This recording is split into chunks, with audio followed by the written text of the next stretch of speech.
जय हिंद। एक बार फिर से आप सभी के लिए मैं इंडियन ज्योग्राफी का बहुत ही छोटा टॉपिक है लेकिन बहुत ही महत्वपूर्ण है। एक्चुअली जो कि इकोनॉमिक्स का भाग है लेकिन इसको इंडियन ज्योग्राफी में पढ़ाया जाता है, जनगणना। क्या? जनगणना। तो भारतीय जनगणना के बारे में हम लोग जानेंगे, क्या होता है, कब से इसकी शुरुआत हुआ। बहुत ही छोटा टॉपिक है लेकिन बहुत ही महत्वपूर्ण होता है। मैं पहले ही बोल दिया कि इकोनॉमिक्स का भाग है लेकिन सभी ज्योग्राफी के शिक्षक, ज्योग्राफी के सिखाने वाले व्यक्ति इसको पढ़ाते हैं, सिखाते हैं, समझाते हैं, ठीक ना। क्योंकि इसमें पॉपुलेशन को लेकर कुछ बातें आ जाती हैं, जनसंख्या से लेकर कुछ बातें आ जाती है, घनत्व से लेकर कुछ बातें आ जाती हैं। तो हाँ, अगर वीडियो देख रहे हैं तो वीडियो को आराम से देखिएगा, वीडियो रोक रोक कर इसको लिखिएगा। पहले ही मैं बता दे रहा हूँ कि वीडियो को अगर देख रहे हैं तो वीडियो रोक कर देख लीजिएगा, जितना भी चीज नोट करना होगा उसको, पॉइंट को नोट कर लीजिएगा। तो चलिए शुरुआत करते हैं जनगणना के बारे में। सबसे पहले जनगणना होता क्या है इसके बारे में जानेंगे, यानी जनगणना का डिफिनीशन क्या होता है, यानी उसकी परिभाषा क्या होता है। तो आपके सामने आपके स्क्रीन पर दिखाई दे रहा होगा जनगणना की परिभाषा जो है, मैं ऑलरेडी लिख चुका हूं, बहुत स्लाइड तैयार कर चुका हूं, छोटा वीडियो क्लिप रहेगा, बहुत ही महत्वपूर्ण होगा क्योंकि ये भारतीय ज्योग्राफी यानी भारतीय भूगोल का बहुत ही महत्वपूर्ण हिस्सा माना जा रहा है। ये इकोनॉमिक्स का भी हिस्सा है, ठीक ना, लेकिन सभी लोग छोड़ देते हैं, कारण है कि ज्योग्राफी के शिक्षक इसको बताते हैं, ठीक। तो भारतीय ज्योग्राफी में आ जाता है, यानी भारतीय जनगणना जानेंगे। किसी एक निश्चित स्थान वाले लोगों की गणना करना जनगणना कहलाता है। मतलब कहीं निश्चित स्थान पे जो लोग हैं उनको काउंटिंग कर देने को ही हम लोग जनगणना बोलते हैं। जैसे कोचिंग में लगभग 30 लड़के होंगे, 40 लड़कियां होंगी, 50 लड़के होंगे, टोटल मिलाकर अगर 100 हो रहा है तो जनगणना हो गया, एक निश्चित प्लेस का हो गया, कोचिंग एक निश्चित प्लेस हो गया, उसका हम लोग जनगणना कर दे रहे हैं, काउंटिंग कर दे रहे हैं, ठीक ना। इस प्रकार से है। तो जनगणना बोलते क्या है, किसी एक निश्चित स्थान वाले लोगों की गणना ही जनगणना कहलाता है। मतलब एक निश्चित प्लेस के लोग के काउंटिंग कर देंगे, उसको हम लोग जनगणना बोलते हैं। क्या बोलते हैं भाई? जनगणना बोलते हैं। इसको जानेंगे हम लोग सबसे पहले कि इसका शुरुआत हुआ कब। तो पहली बार जब जनगणना का शुरुआत हुआ था, आपके सामने रहेगा, वो सबसे पहले जनगणना का शुरुआत हुआ था 1872 ईस्वी में। 1872 में वह जनगणना किया गया था सबसे पहली बार, 1872 में। कौन था भाई? लॉर्ड मेयो उस समय शासन कर रहा था हमारे देश पर, लॉर्ड मेयो था, ठीक ना। कौन था भाई? Lord Mayo. लॉर्ड मेयो के शासनकाल में सबसे पहली बार जनगणना। तो एक क्वेश्चन बन जाता है इसी प्रकार से, ठीक ना। बहुत सभी एग्जाम में, सभी कॉम्पिटिटिव एग्जाम में जो है एक क्वेश्चन बन जाता है कि सबसे पहली बार जनगणना कब किया गया, तो 1872 ईस्वी में। और वो पूछा जाता है किसके शासनकाल में। दूसरा क्वेश्चन बनता है तो लॉर्ड मेयो। साथ साथ समझते चलेंगे कौन सा क्वेश्चन कैसे क्रिएट होता है, क्योंकि बहुत ही महत्वपूर्ण है। जितना भी मैं वीडियो छोड़ा हूं आपके चैनल पर, यूट्यूब चैनल पर, आप सभी को देख लीजिएगा। बहुत सारा ज्योग्राफी का वीडियो छोड़ा हूं और बहुत सारा करंट अफेयर्स का वीडियो छोड़ा हूं, स्टैटिक जीके जीएस का वीडियो छोड़ा गया है, तो आप लोग अवश्य से उसको देखिएगा, उसका लिंक पड़ा हुआ है डिस्क्रिप्शन में, ओके। यहाँ पे तो लॉर्ड मेयो के शासनकाल में 1872 में पहली बार जनगणना किया गया, ठीक। उसके बाद दूसरा क्वेश्चन बनाया कि प्रथम बार 10 वार्षिक यानी 10 वार्षिक जनगणना की शुरुआत कब हुआ था, यानी दशकीय। 10 वार्षिक का मतलब हुआ क्या भाई? दशकीय जनगणना। क्या? पहली दशकीय जनगणना की शुरुआत किया गया, यानी 1881 में पहली बार जो है दशकीय जनगणना की शुरुआत हुआ, यानी प्रत्येक 10 साल पे जनगणना काउंट किया जाएगा। जैसे अभी 2021 चल रहा है तो 2011 में जो है जनगणना कर दिया गया है, 2021 में अब जनगणना का प्रोसेस होने वाला है था, लेकिन अभी कोरोना की वजह से ये जो है सिस्टम चल रहा है स्लो, ठीक ना। तो क्या हुआ भाई? तो पहली दशकीय जनगणना की शुरुआत 1881 में हुआ। अब पूछा जाए किसके शासनकाल में, तो उस समय था भाई लॉर्ड रिपन। तो क्वेश्चन तो यहीं पे हमें 4 क्वेश्चन क्रिएट हो गया ना। पहली बार जनगणना की शुरुआत हुआ कब, तो 1872 ईस्वी में। अगर इस तरह से क्वेश्चन बन जाएगा, पहली बार जनगणना की शुरुआत हुआ 1872 ईस्वी में, किसके शासनकाल में? दूसरा क्वेश्चन हुआ तो हुआ लॉर्ड मेयो। अब क्वेश्चन तीसरा बना कि प्रथम बार दशकीय जनगणना शुरुआत कब हुआ, तो 1881 ईस्वी में। कौन था उसका शासनकाल, उस समय में शासनकाल कौन कर रहा था, तो लॉर्ड रिपन के शासनकाल में, ठीक ना। दूसरा हुआ जनगणना का आयोजन जो है जनगणना आयुक्त करता है। अब पूछा जाता है कि ये जनगणना का आयोजन करता कौन है, हमारे देश में जनगणना का आयोजन करता कौन है। तो ये क्वेश्चन बन रहा है, हमारे देश में जो है जनगणना का आयोजन जनगणना करने वाला जो है जनगणना आयुक्त द्वारा गृह मंत्रालय के अधीन कराया जाता है। ये जनगणना आयुक्त द्वारा गृह मंत्रालय जो है, गृह मंत्रालय के अधीन में ये जनगणना कराया जाता है, ठीक है ना। हमारे देश में गृह मंत्रालय के अधीन में इसके द्वारा जनगणना आयुक्त द्वारा कराया जाता है जनगणना का। जो जैसे कि हम लोग बता रहे हैं कि चुनाव जो है किसके द्वारा कराया जाता है, तो चुनाव आयुक्त के द्वारा कराया जाता है। इसी प्रकार से जनगणना कौन कराता है, जनगणना आयुक्त के द्वारा कराया जाता है। किसके अधीन में रहता है, वो रहता है गृह मंत्रालय के अधीन में, ठीक। ये समझ में आया होगा यहाँ तक। दूसरा, उसके बाद नेक्स्ट पॉइंट है, मैं अभी तक 4 पॉइंट बताया, चारों के चारों महत्वपूर्ण रहा, सभी एग्जाम में बहुत ही महत्वपूर्ण क्वेश्चन इससे बनते हैं। आगे है भारत का पहला जनगणना आयुक्त कौन था? ये क्वेश्चन बनता है, सबसे ज्यादा क्वेश्चन पूछा जाता है, सबसे पहले जनगणना आयुक्त कौन था?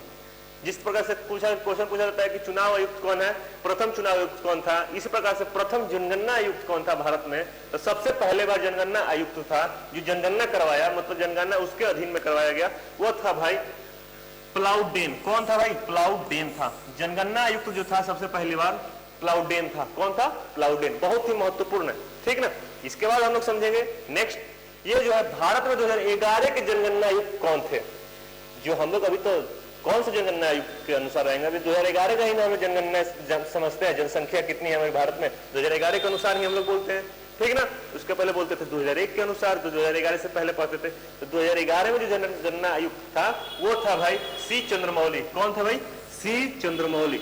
इस क्वेश्चन को भी बहुत ही महत्वपूर्ण दिमाग में रखिएगा, इस बात को भी दिमाग में रखिएगा। तो 2011 का जो जनगणना आयुक्त थे वो थे सी चंद्रमौली। नेक्स्ट आपके सामने रहेंगे, यहां तक तो समझ में आया होगा बहुत आसानी से। यहाँ पे नेक्स्ट है, मैं फिर अभी और भी इसमें लिखूंगा और थोड़ा सा वीडियो को शॉर्ट किया जाएगा, समझ में आएगा। मैं और भी इसमें बहुत सारा चीज बताने वाला हूँ, अभी आराम से बताया जाएगा, ठीक।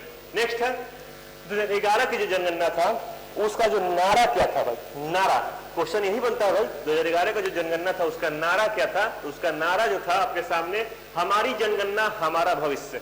हमारी जनगणना यानी हमारी काउंटिंग हमारा भविष्य, आवर फ्यूचर। तो हमारी जनगणना हमारी भविष्य, ठीक ना। हमारी जनगणना हमारी भविष्य क्या था भाई? इसका नारा था 2011 जनगणना का, यह क्या था? नारा था, ठीक ना।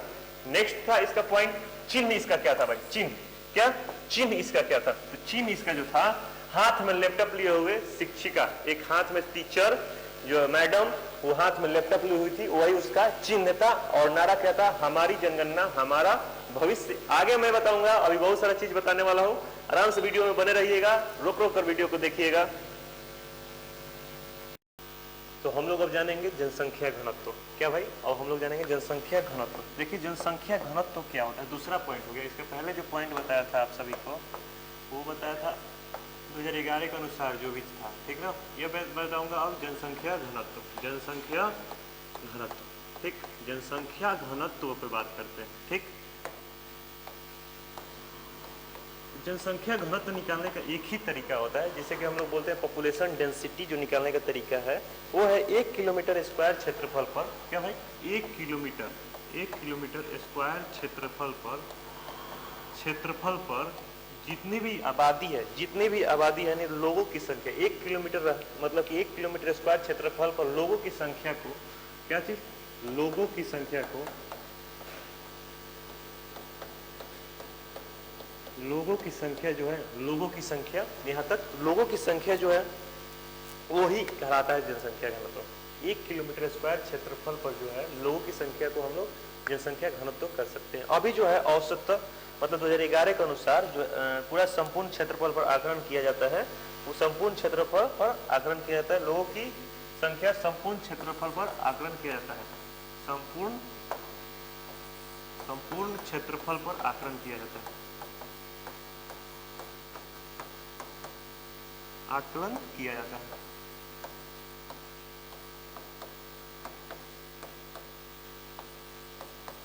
अभी जो है औसतन, अभी जो है एवरेज, अभी एवरेज जो है औसतन, औसत अभी है, अभी पूरे भारत में औसत जो है आपके सामने जो 382 व्यक्ति पर किलोमीटर स्क्वायर, 382 व्यक्ति पर किलोमीटर स्क्वायर, यानी 1 किलोमीटर स्क्वायर में 382 व्यक्ति हैं। कितना है?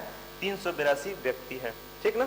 अब स्टेट की बात करते हैं हम लोग, राज्य की बात करते हैं। क्या चीज?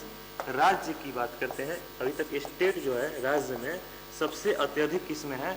सबसे अत्यधिक बिहार में है। कितना है भाई? सबसे अत्यधिक जो है बिहार में है। मैक्सिमम जो है, मैक्सिमम जनसंख्या घनत्व में सबसे ज्यादा अधिक जो है बिहार में है। कहाँ पे है? बिहार में है, सबसे अत्यधिक बिहार में, ठीक। और मिनिमम जो है अरुणाचल प्रदेश में, और सबसे मिनिमम जो है स्टेट में सबसे कम जो है वो अरुणाचल प्रदेश में है। किसमें है? अरुणाचल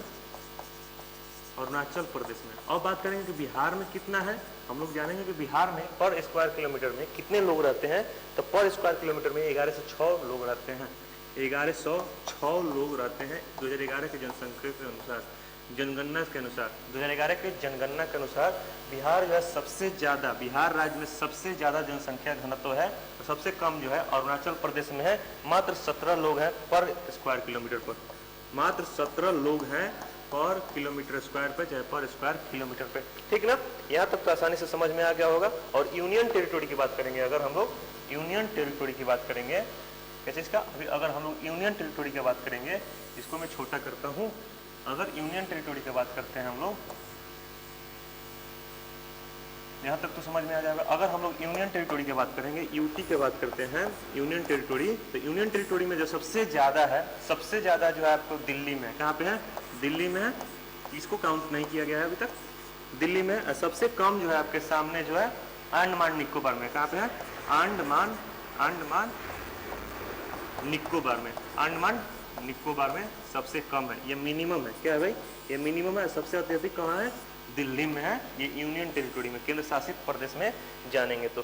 पॉपुलेशन जो है 2011 की जनसंख्या के अनुसार जो है, जनगणना के अनुसार पूरा भारत में 2011 के जनगणना के अनुसार अगर पूछा जाए, 2011 के जनगणना के अनुसार 121 करोड़ बोला गया था, 121 करोड़ बोला गया था, लेकिन अब 137 करोड़ हो गया है। कितना, अब जो है कितना हो गया, 137 करोड़, 137 करोड़, यानी पूरा विश्व में दूसरे नंबर पर भारत जो है, पूरा विश्व में दूसरे नंबर पे 137 करोड़, 141 करोड़ के साथ चाइना अभी आगे चल रहा है, हो सके तो भारत पीछा कर सकता है।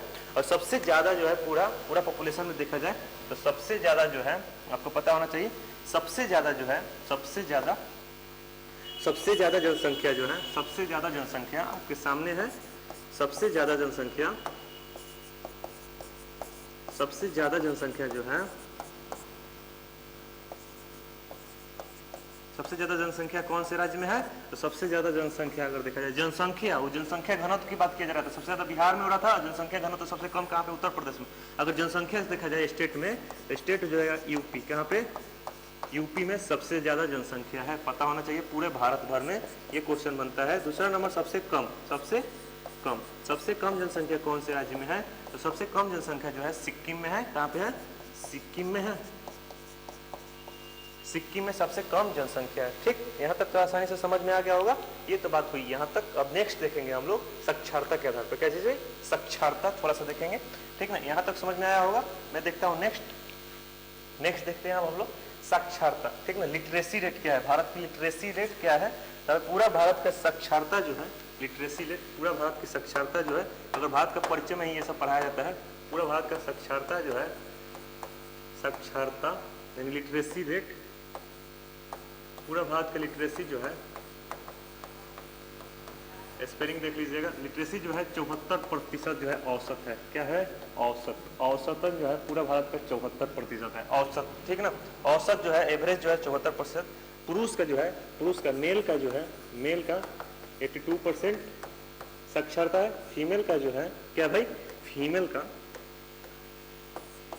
का जो है आपके सामने, फीमेल का 64% है पूरे भारत भर में, ठीक ना। लिटरेसी, साक्षरता दर जो है, ठीक ना। और सबसे ज्यादा साक्षरता केरल में है, सबसे ज्यादा साक्षरता जो है, सबसे ज्यादा वो जो है केरल में है, सबसे ज्यादा साक्षरता जो है केरल में है, 92% के आसपास, 92% से ज्यादा ही है। और सबसे कम आपको पता होना चाहिए, सबसे कम जो है हमारे बिहार में है, आपको पता होना चाहिए, सबसे कम साक्षरता जो है हमारे बिहार में है, कहाँ पे है, बिहार में है, ठीक ना। बहुत कम है हमारे बिहार में, ठीक ना, 60% के आसपास हमारे बिहार में है, सबसे कम साक्षरता दर हमारे बिहार में है, ठीक ना। तो पुरुष और महिला में सर्वाधिक साक्षरता में अंतर जो है राजस्थान में है, जो पुरुष और महिला में सर्वाधिक साक्षरता का अंतर जो है राजस्थान में है, ये लिख लीजिएगा, पुरुष और महिला में सर्वाधिक साक्षरता का अंतर, सर्वाधिक साक्षरता का अंतर जो है, साक्षरता का अंतर जो है वो हमारे राजस्थान में है, कहाँ पे है, राजस्थान में है, कहाँ पे है, राजस्थान में है। पुरुष और महिला में सर्वाधिक साक्षरता का जो अंतर है हमारे राजस्थान में, यहाँ तक तो समझ में आया होगा आसानी से। और सबसे ज्यादा जो है कम साक्षरता वाला धर्म जो है, सबसे कम साक्षरता वाला धर्म जो है, जो सबसे कम साक्षरता वाला धर्म, सबसे कम साक्षरता वाला धर्म,